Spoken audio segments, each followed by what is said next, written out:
ইউনানি মেডিসিনে পাথরকুচি পাতা দুইভাবে ব্যবহৃত হয়। একটা হলো পাথরকুচির পাতার রস 5 থেকে 6 চামচ 2 চামচ মধুর সাথে দিনে 2 থেকে 3 বার খেতে পারেন।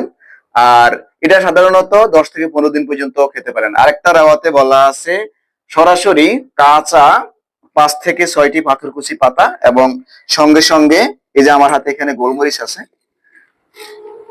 গোলমরিচ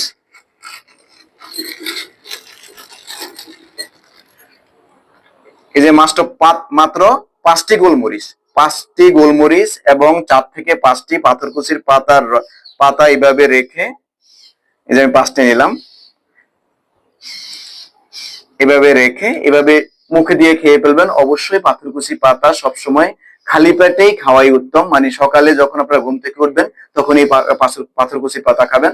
আজকে এই ভিডিও এখানেই শেষ করলাম। অন্য একটা ভিডিওতে আবার আপনাদেরকে কোনো গুরুত্বপূর্ণ তথ্য আবার দিতে চেষ্টা করব। আসসালামু আলাইকুম।